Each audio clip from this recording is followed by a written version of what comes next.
વળી પાછા અમે સુરેન્દ્રનગર જિલ્લાના પ્રથુગઢ ગામમાં આખા ગામની પ્રજાને લઈને સરપંચની વાડીએ મફતની બદામુ ખાવા પહોંચી ગયા.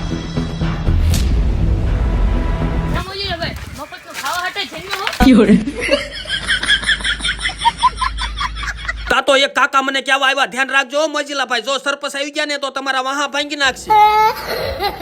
અને પછી એક છોકરું બદામના ઝાડવા ઉપર ચડી ગયું. મેં કીધું તું હોટિયા મહીને બધું પાડવા, આ સરપંચ નથી ને તો આપણે બધું રમણ ભમણ કરીને ભાગી જઈએ. પણ તમારા બાપનું ક્યાં કઈ લઈ લીધું છે? હું કામ ને ઉપાડો ખાવ છો યાર?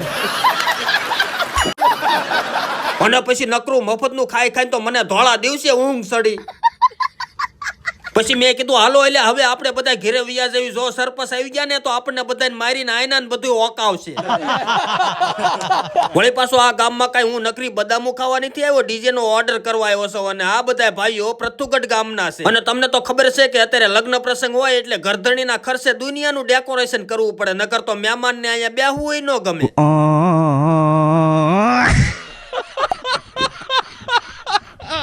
તો મિત્રો અત્યારે અમે પથુગઢમાં સેવી અને દિનેશભાઈ અડવાળિયાના ઘરે આવ્યા સેવી. અને આ ગામમાં અમારે રાતનો ડીજેનો ઓર્ડર છે. ઓર્ડર કરીને પછી સવારમાં જવાનું છે જાનમાં. એટલે આપણે દિનેશભાઈ અડવાળિયાના ઘરે આજ મફતમાં ચા પીતું જવાનું છે. ભાઈ મુझे માફ કર દો. અને એ મારા વિડીયો પાછા બહુ જોવે છે. કેવી મજા આવે?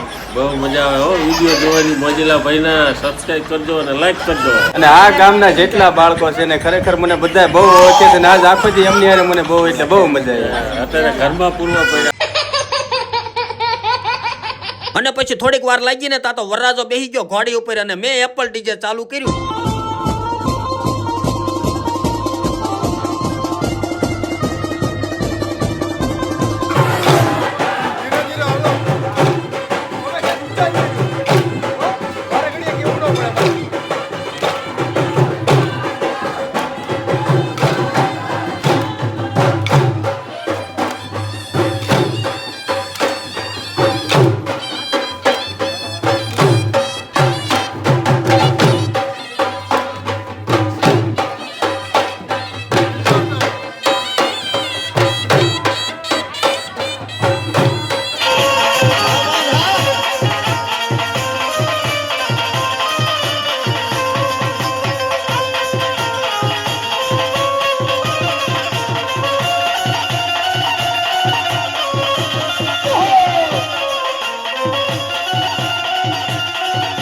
અને પછી જેવો ડીજે નો ઓર્ડર પૂરો થયો એટલે અમે તો આખા ગામની પ્રજાને લઈને પહોંચી ગયા ચામુંડા માતાજીના મંદિરે. અને અહીંયા તો રાતડી કૂતરીના રભડા જેવા 4-5 ગલુડિયા. પછી અમે તો આખી રાત કૂતરીના ગલુડિયા રમાડ્યા.